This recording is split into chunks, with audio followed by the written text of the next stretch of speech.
दोस्तों, क्या आप जानते हैं 6 बजे के बाद शरीर का अंतिम संस्कार क्यों नहीं किए जाते?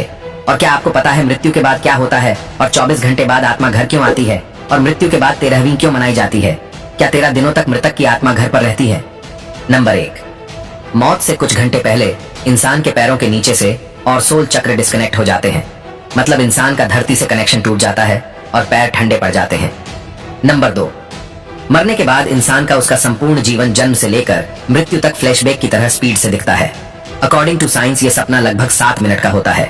उसके बाद ब्रेन शट डाउन हो जाता है और अंत में इंसान अपनी सुनने की शक्ति खो देता है, जिसके बाद ऐश कॉल टूट जाता है, जो कि एक तरह से शरीर और आत्मा का कनेक्शन है, जिसके टूटने से आत्मा शरीर से मुक्त हो जाती है।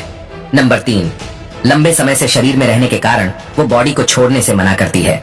वो फिर से बॉडी में प्रवेश करने की काफी कोशिश करती है, लेकिन वो असफल रहती है।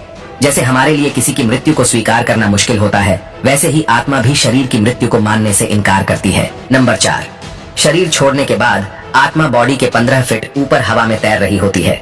वो अपने परिजनों को रोता हुआ देखती है।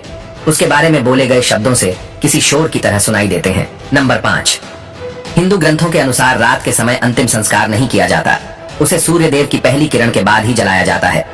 अगर किसी व्यक्ति का अंतिम संस्कार रात को किया जाए तो उसकी आत्मा प्रेत योनि में प्रवेश करती है, जिसके बाद वो सदा के लिए हमारे डायमेंशन यानी कि आयाम में भटकती रहती है। नंबर 6, मृत्यु के बाद शव को एक पल के लिए भी अकेला नहीं छोड़ा जाता। अगर शव को रात भर घर में रखा जाए तो संपूर्ण परिजन रात भर शव के पास जागते हैं। एक बार एक गांव में एक शव को कुछ पलों के लिए अकेला छोड़ दिया गया, जिसके बाद बाहरी प्रेतों ने उसके ऊपर कब्जा कर लिया और मृत बॉडी ने पूरा गांव जला दिया। गांव में हनुमान जी का एक मंदिर था। मरी हुई बॉडी जैसे ही हनुमान जी के मंदिर के सामने से गुजरी, उन आत्माओं ने हनुमान जी की मूर्ति देखी और फिर डर कर उस बॉडी को छोड़ दिया। तब से लेकर आज तक कोई भी डेड बॉडी को अकेले छोड़ने की गलती नहीं करता।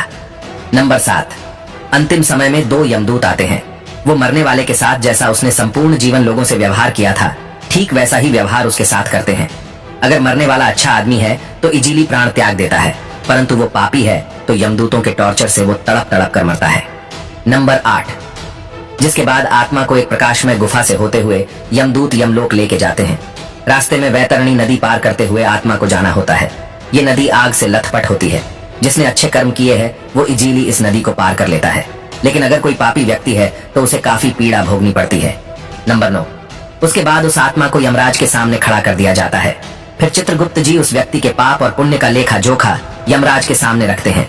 उसके कर्मों के आधार पर उसे स्वर्ग या नरक भेजा जाता है। गरुड़ पुराण के अनुसार कुल 36 प्रकार के नरक है। यहाँ बताई गई यातनाएं किसी की कल्पना से भी खतरनाक है। नंबर 10, अगर कोई व्यक्ति सुइसाइड यानी आत्महत्या करके प्राण त्यागता है तो उसे और भी कठिनाई सहनी पड़ती है, क्योंकि उसने निर्धारित समय से पहले ही हार मान ली। ये शरीर हमारा नहीं है, ये किराए का मकान है जिसे कुछ समय के लिए यूज करने के लिए मिला है। ये मिट्टी का है और एक दिन मिट्टी में ही मिल जाएगा। नंबर 11, गरुड़ पुराण के अनुसार हमारे वास्तविक जीवन में किए गए हमारे कर्म ही हमें नरक दिलाते हैं। उसके बाद अगर कोई साधु या तपस्वी है तो उसे मोक्ष की प्राप्ति हो जाती है। नंबर 12, सबसे बड़ा सवाल, ये सब बातें हमें कैसे पता? गरुड़ देव जिनका बल अतुलनीय है, वो अकेले 700 इंद्र को पराजित कर सकते हैं। गरुड़ देव स्वर्ग से अमृत कलश लेकर उड़ गए थे, लेकिन उन्होंने अमृत पान नहीं किया। उन्हें बिना अमृत के ही अमृता प्राप्त हुई। ये वरदान उन्हें स्वयं श्री हरि नारायण ने प्रसन्न होकर दिया था। गरुड़ देव तो अमर है, उन्हें नहीं पता कि मृत्यु के बाद क्या होता है।